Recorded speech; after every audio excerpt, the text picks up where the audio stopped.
கரவைகள் பின் சென்று காணம் செய்துள்போம்.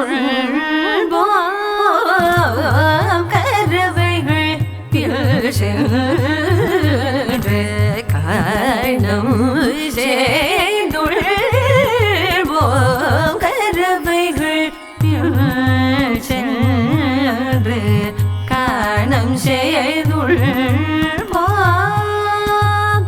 அறிவொன்றும் இல்லாத ஆய்குலத்துள்தன்னை, அறிவொன்றும் இல்லாத ஆய்குலத்துள்தன்னை பிறவி பெருதனை புள்ளியம் யாமுடையோ. பிறவி பெருதனை புள்ளியம் யாமுடையோ. புரையுள்ளும் இல்லாத கோவிந்தனோடு குறையுள்ளும் இல்லாத கோவிந்தனோடு உறவே நமக்கிங்கு ஒழிக்க ஒழியாது. உறவே நமக்கிங்கு ஒழிக்க ஒழியாது. அறியாத பிள்ளைகளோம் அன்பினார் உள்தனை, அறியாத பிள்ளைகளோம் அன்பினார் உள்தனை. சிறு பேர் அழைத்தனவோ சிறி அருளாரே. சிறு பேர் அழைத்தனவோ சிறி அருளாரே.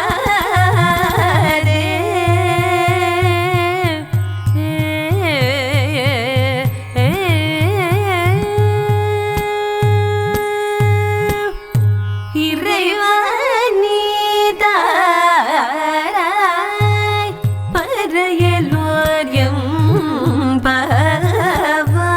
இறைவனே தாராய் பறையலோர் எம்பாவாய்.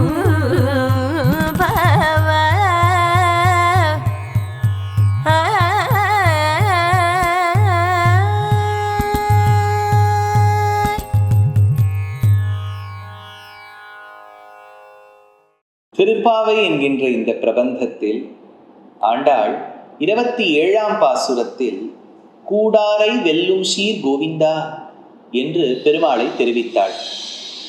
அந்த பாசுரத்துக்கு சிறுவர்கள் அக்கார வடிசில் பாசுரம், சக்கர பொங்கல் பாசுரம்னு சொல்வார். ஆனால் ஒரு பக்கம் க்ஷீரம் என்று இருந்தாலும் மறுபக்கம் தயிர் என்பது இருக்க வேண்டும். என்ன ஒரு விசேஷம்னா, இந்த 28வது பாசுரத்துக்கு தயிரில்லாத பாசுரம்னு பேர். அப்பேற்பட்ட இந்த உயர்ந்த பாசுரத்தை கறவைகள் பின் சென்று காணம் சேர்ந்து உண்போம் என்கின்ற இந்த பாசுரத்தின் ஆழ்பொருளை பார்ப்போம். கறவைகள் பின் சென்று காணம் சேர்ந்து உண்போம் அப்படின்னா, ஆண்டாள் தன் தோழிகளை கூப்பிட்டு நாம் காணம் சேர்ந்து உண்போம்னு சொல்றதா வச்சுக்கலாம். அதே சமயத்தில் ஸ்ரீமத் பாகவதத்தில் வனபோஜனத்துக்காக இந்த சிறுவர்களை அழைத்து சென்றாள். கிருஷ்ணரே அழைச்சு போயிருக்க வனபோஜனத்துக்கு. கறவைகள் பின் சென்று, பசுக்களுக்கு பின்னாடி நாம் செல்வோம், நம் பின்னாடி பசுக்கள் இல்லை, பசுக்களுக்கு பின்னாடி நாம் செல்வோம். அந்த கறவைகள் பின் சென்று காணம் சேர்ந்து உண்போம். சேர்ந்து உண்போம், போன பாசுரத்தையும் ஞாபகம் வச்சுங்கோ. கூடியிருந்து கூடியிருந்து, இங்கு சேர்ந்து உண்போம். பாகவதோத்தமர்களோடு இருக்கிறது தான் வசதி. இந்த ஆதிசங்கரன் சொன்ன சத் சங்கத்வே நிசங்கத்துவம். சத் சங்கத்வே நல்ல ஒரு கம்பெனியா இருக்கணும். நம்மளை சுத்தி இருக்கக்கூடிய ஃப்ரெண்ட்ஸ் எல்லாம் நல்ல ஃப்ரெண்ட்ஸா இருக்கணும்.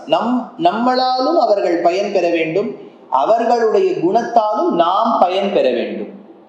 கறவைகள் பின் சென்று காலம் சேர்ந்து உண்போம் அறிவொன்றுமில்லாத ஆய்க்குலம்.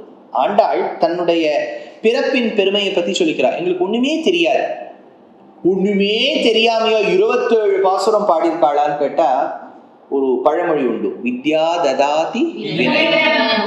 நான் படிக்க படிக்க படிக்க படிக்க அந்த வினயம் வர வேண்டும், குனிந்து இருக்க வேண்டும். யார்கிட்ட தப்பு பண்ணிட்டா சாரி கேட்கணும், தப்பு பண்ணாம இருக்கணும், பண்ணிட்டா சாரி கேட்கணும், படிக்கணும், நிறைய கேட்கணும், நிறைய இருக்கணும், கேட்டபடி இருக்கணும், இவ்வளவுலாம் இருக்கு. அப்ப நல்ல வித்யானது வினயத்தை கொடுக்கும். Proper knowledge will always bestow humility. அதனால அந்த ஞானத்தை சம்பாதித்த ஆண்டாள் ரொம்ப வினயத்தோடு சொல்றா, அறிவொன்றுமில்லாத ஆய்க்குலம், எனக்கு ஒண்ணுமே தெரியாதே அப்படிங்கிற இந்த தன்மை. எனக்கு ஒன்றும் தெரியாது, ஐயோ எனக்கு ஒண்ணுமே தெரியாதே அப்படிங்கிறதுக்கு என்ன பேர்? நைச்சானுசந்தானம். தன் அடியே நீச்சன், எனக்கு ஒண்ணுமே தெரியாதேன்னு நினைக்கிறது. அதனால அறிவொன்னுமில்லாத ஆய்குலத்து உந்தன்னை பிறவி பெருந்தனை புண்ணியம் யாமுடையோம். ஆனா எங்களுக்கு ஒரே ஒரு பெருமை இருக்கு, ஒன்னும் தெரியல, ஆனா உன்னை எங்கள் குலத்தில் பெற்றோம். அது என்ன? ஆண்டாள் எந்த குலம்? வைஷ்யஜாதி, இடைக்குலமா நினைக்கிறா இல்லையா? அந்த இடைக்குலத்தில் கண்ணன் தோன்றினான். அதனால இவ சொல்றா, எங்கள் குலத்துக்கு இருக்கக்கூடிய பெருமை நீ இருக்கின்றாய். இது பாஷ்யக்காரர் இருந்த காலத்துல நம்பெருமாள் தோளுக்கினியான்ல ஏழி வெளியில வரும்போது பாஷ்யக்காரரோடு இருந்த பல ஆச்சாரிய வரியர்கள், ரொம்ப வேதம்லாம் படிச்சவா, சட்டுன்னு 2-3 பேர் என்ன பண்ணிட்டாலும் எதிர்க்க இருக்கக்கூடிய இடை ஜாதியோட போய் கலந்துட்டாலும் அவளோட போய் கிருஷ்ணரை கொண்டாடுறான். ராமானுஜருக்கு ஒரே ஆச்சரியம், என்னையா இது நம்ம பக்கம் தானே இருந்து சட்டுன்னு அந்த கட்சிக்கு போயிட்டு எதுக்கு அந்த பக்கம் போனாதான் பெருமாளை கொண்டாட முடியுமான்னு கேட்டா அவள்லாம் சொன்னாலாம், இல்ல உங்க பக்கம் இருந்தா நாராயணனே புருஷ சுக்தத்துல, நாராயண சுக்தத்துல, விஷ்ணு சுக்தத்துல இப்படிலாம் கொண்டாடலாம். இதே இடைப்பெண்களோடு ஆண்களோடு பழகினால்தான் கிருஷ்ணனுக்கு நான் வெண்ணையை தரேன், கல்கண்டு தரேன், சீனி தரேன்னு சொல்ல முடியும். என்ன இருந்தாலும் அந்த குலத்தில் பிறந்து அந்த குலத்துக்கு பெருமை சேர்த்தவர். அதனால சொல்றா, உந்தன்னை பிறவி பெருந்தனை புண்ணியம் யாமுடையோ குறை ஒன்றுமில்லாத கோவிந்தா. கோவிந்தா, எங்கள் மலையை தூக்கி எங்களை ரட்சித்த எம்பெருமானே, பசுக்களையும் கண்ணுக்குட்டியையும் மேய்த்து ரட்சிக்கக்கூடிய எம்பெருமானே, எங்களை காத்த கோவிந்தனே, உங்களுக்கு குறை எதுவும் இல்லை. அப்படின்னா ராமருக்கு குறை இருந்ததான்னு கேட்டா இருந்திருக்கலாம். ஒரு தாய் அங்கு கௌசலை, இங்கு 2 தாய், அந்த குறை தீர்வதற்காக 2 தாய் தேவகி யசோதை. ஒரு தந்தை தசரதன் அங்கே, இங்கு 2 தந்தையர் வசுதேவர் நந்தகோபாலன் இங்கே. அங்கு ஒரு அக்கா இருந்தா சாந்தா, சம்பந்தம் இருந்துதான் தெரியல. இங்க இருந்தது ஒரு தங்கை துர்கை, அவளுக்கு நல்ல சந்நிதியை ஏற்படுத்தி கொடுத்துட்டார் பெருமாள். அங்கு இருந்த ஆச்சாரியவரியர் வசிஷ்டர், அவருக்கு என்ன பிரத்யுபகாரம் பண்ணார், என்ன குருதட்சிணை கொடுத்தார்னு தெரியல. ஆனா கிருஷ்ணாவதாரத்துல இருந்த ஆச்சாரியன் சாந்தீபனி அவருக்காக குருமாதாவுக்காக யமபட்டினம் சென்று குழந்தைகளை மீட்டெடுத்து வந்தார். அங்கு அத்தனை பேரையும் வைகுண்டத்துக்கு அழைத்து சென்றார். புல்லெரும்பாதுன்னியே நற்பால் உய்த்தனன் நான்முகனார் பெற்ற நாட்டுலேன்னு அத்தனை பேரையும் வைகுண்டத்துக்கு கூட்டின்னு போயிட்டார். ஜனபத சாகேத கூட்டின்னு போயிட்டார் வைகுண்டத்துக்கு. திரும்பி வந்தாரா தெரியாது. கிருஷ்ணாவதாரத்துல அந்த அன்பனனையும் அர்ஜுனனையும் அழைத்து கொண்டு சென்று போயிட்டு திரும்பி வந்துட்டான் அந்த குழந்தைகளை மீட்டெடுத்து சந்தான கோபால சரித்திரத்துல. அங்கு ராமபட்டாபிஷேகத்துக்கு அத்தனை பேரும் வந்தா இந்திரனை தவிர ஒரு குறை இருந்தது ராமருக்கு. அந்த குறை தீர்வதற்காக குறை ஒன்றுமில்லாத கோவிந்தன் இங்கு கோவிந்த பட்டாபிஷேகம் கண்டருளும் போது அத்தனை பேரும் வரல, இந்திரன் மட்டும்தான் வந்தான். அங்கு பாடவில்லையே என்கின்ற துக்கம், இங்கு வாத்தியமான வேணுவை வாசிச்சார் குறை ஒன்றுமில்லாத கோவிந்தன். அங்கு நாட்டியமாடவில்லையேங்கிற குறை, இங்கோ காளிங்க நர்த்தனம் செய்தார், ராசக்கிரீடை செய்தார், அதனால குறை ஒன்றுமில்லாத கோவிந்தன். இப்படி எவ்வளவோ விஷயங்கள்ல ராமருக்கு இருந்த துக்கம் கூட தீர்வதற்காக பிறந்தவன் கோவிந்தன். அதனால குறை ஒன்றுமில்லாத கோவிந்தா, உந்தன்னோடு உறவே நமக்கு இங்கு ஒழிக்க ஒழியாது. உனக்கும் எனக்கும் அதனால உறவு பிரிக்கவே முடியாது. எங்களுக்கும் ஒண்ணு தெரியாது, உனக்கும் எல்லாம் தெரியும். இப்போ அதுலயும் ஒரு சம்பந்தம் வந்துருமே. யோசிச்சு பாருங்க, வாட்டர் ஃபால்ஸ்ல மேல ஜலம் இருக்கு, கீழே இல்லை. அப்படி நேச்சுரலா மேலே கீழே வந்துருத்து ஜலம். அப்படின்னா கீழே இல்ல ஜலம், மேல இருக்கு ஜலம். இல்லை இருக்குங்கிறதே சம்பந்தத்தை ஏற்படுத்தி விடுத்து. புரியுதோ? நான் ஒரு டீச்சர் கிட்ட பாட்டு கத்துக்கணும்னு போறேன். ஏன்? அவளுக்கு பாட்டு தெரியும், எனக்கு தெரியாது. தெரியும் தெரியாதுங்கிறதே ஒரு சம்பந்தம். எங்களுக்கு உனக்கு குறை இல்லை அப்படிங்கிறது உனக்கு இருக்கக்கூடிய தன்மை. எங்களுக்கு ஒன்றுமே தெரியாது அப்படிங்கிறது எங்க தன்மை. ஒண்ணுமே தெரியாத நாம் எல்லாம் தெரிந்த உனக்கும் தானே சம்பந்தம் இருக்கணும். அதனால உனக்கு இந்த விதத்துல எங்களுக்கும் உனக்கும் இந்த விதத்துல சம்பந்தம். அதை தவிர்த்து எங்கள் குலம் உன் குலமும் ஒன்னேதான். ரெண்டு பேரும் நம்ம ஆய்குலம் தானே, ரெண்டு பேருமே நம்ம இடைச்சி குலம் தானே, இடையர் குலத்துல தானே இருக்கோம். அது சொல்றா, உந்தன்னோடு உறவேல் நமக்கு இங்கு ஒழிக்க ஒழியாது. ஜீவாத்மாவுக்கும் பரமாத்மாவுக்கும் சம்பந்தம் நீடித்தே இருக்கும், அதை ஒழிக்கவே ஒழியாது. அதனால உந்தன்னோடு உறவேல் நமக்கு இங்கு ஒழிக்க ஒழியாது. அறியாத பிள்ளைகளும், ஐயோ எங்களுக்கு ஒண்ணுமே தெரியாதுப்பா, நாங்கள்லாம் பாவும்பா. இங்க இருக்கக்கூடிய சிஷ்யர்கள்லாம் மகாஜானிகள்ப்பா, அந்த அளவுக்குலாம் நாங்க இல்லப்பா. ஆண்டாளே சொல்லியிருக்கா பாருங்க. ஆண்டாளே இங்க உங்ககிட்ட சொல்றா, ஐயோ உங்களுக்கு தெரிஞ்ச அளவுக்குலாம் எனக்கு தெரியலையேங்கிற, அந்த அளவுக்கு சிம்பிள் அண்ட் ஹம்பிள். அதனால சொல்றா, அறியாத பிள்ளைகளோ எங்களுக்கு ஒண்ணுமே தெரியாது. ஆனா ஒரே ஒரு தப்பு பண்ணிட்டோம். என்ன பண்ணிட்டோம்? அன்பினால் உந்தன்னை சிறு பேர், சின்ன பேரை சொல்லி கூட்டுட்டோம். இருக்கிறதுக்குள்ளே சின்ன பேர் எது சர்வேஷ்? சின்ன. அப்புறம் ஸ்ரீ, அது மகாலட்சுமிக்கு. ஹரி 2 எழுத்து இருக்கு, ஹரி. அப்புறம் அதை விட ஒரு சிங்கிள் லெட்டர் இருக்குடா சார், அது எப்படி சார்?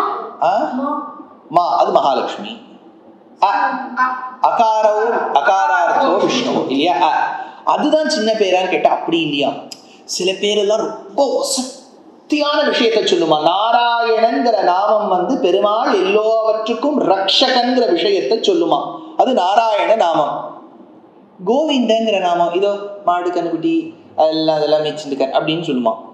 இப்ப என்ன எடுத்தான், கிருஷ்ணருடைய நாமா ஒண்ணு கோவிந்தர், கோபாலன், இதெல்லாம் மாடை மேய்ச்சிட்டு இருக்காருன, கண்ணுக்குட்டியை மேய்ச்சிட்டு இருக்காரு, ஐயோ பாலை கறந்துட்டு இருக்காருன, ஐயோ இப்பதான் இப்ப பால்கோவா சாப்பிட்டு இருக்காருன, இதெல்லாம் இந்த பேர். உலகத்தையே காக்கின்றார் நாராயணன் மூர்த்தி, அது பெரிய பேர், இது சிறு பேர். ஆனா ஆண்டாள் என்ன பண்ணிவிட்டாலாம், முன்னாடி மாத்தி வச்சுட்டாளாம். அதனால ஐயோ உன்னை முன்னாடி நாராயணன் கேசவன் மூர்த்தி, நாராயணன் மூர்த்தி இப்படிலாம் சொல்லிட்டேனே, அதெல்லாம் ரொம்ப சின்ன பேரா இருக்கே.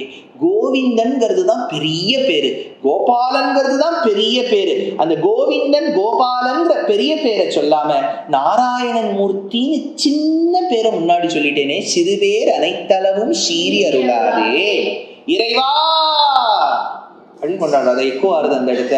அதனால இறைவா நீ தாராய் பறை, எங்களுக்கு இந்த சின்ன பிள்ளைகளாக இருப்பதனால் பறைங்கிற வாத்தியத்தை கொடு, பெண்களாக இருப்பதினால் நினைத்ததை கொடு, ஜீவாத்மாக்களாக இருப்பதினால் மோட்சத்தை கொடு. அதனால இறைவா நீ தாராய் பறை ஏலோர் என்பாவாய் அப்படின்னு ஆண்டாள் இந்த 28வது பாசுரத்துல சொல்றான். 27வது பாசுரத்துல கிட்டத்தட்ட க்ஷீரத்துல பண்ண பிரசாதம், பால்ல பண்ண ஒரு பாயசம் ரிலேட்டடா ஒரு பிரசாதம், அதுதான் க்ஷீரான்னம். இது தயிர்ல பண்ணக்கூடிய பிரசாதம். அதனால பாயசத்தில் துவங்குவதுதான் ராமாயணம், தயிர்ஞ்சாதத்தில் முற்று பெறுவதுதான் பாகவதம். அதனால ராமாயணமும் பாகவதமும் எவ்வளவு முக்கியங்கிறது 27, 28 அடுத்தடுத்த பாசுரத்துல வச்சிருக்கா. அதனால குறை ஒன்றும் இல்லாத கோவிந்தன், அந்த கோவிந்தனை வராகனாகவும் கொள்ளலாம். ஏன்னா வராகர் பூமியை, ஏன்னா பூமியை காப்பாற்றியவர் வராகர். அதனால கோவிந்தங்கிற சப்தம் கோங்கிறது பூமி வாசகமாகவும் எடுக்கலாம். பூமியை காப்பாற்றியவர் வராகர். கோங்கிறது வாக்குக்கு அதிபதி, அப்படின்னா கோவிந்தன் நல்ல ஒரு வாக் சாமர்த்தியத்தை கொடுப்பவர், ஹயக்ரீவர்னு வச்சுக்கலாம்.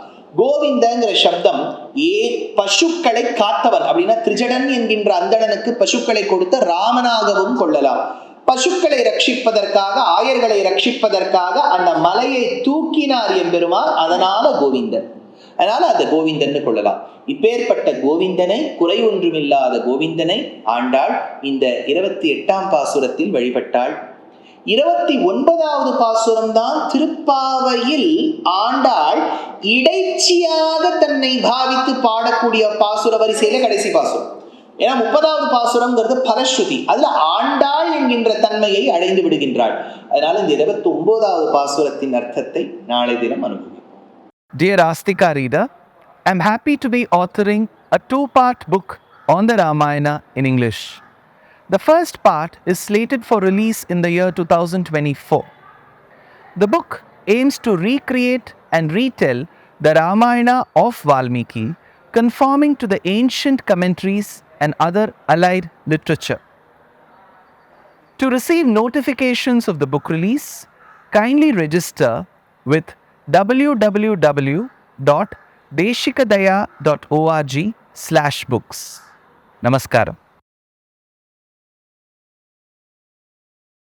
Namaskaram Astikas. I'm tentatively scheduled to travel to Abu Dhabi and Dubai in the mid-February, to 7 cities in the countries of Australia and New Zealand, namely Adelaide, Perth, Brisbane, Sydney, Melbourne, Auckland and Wellington between the 25th of February and the 25th of March.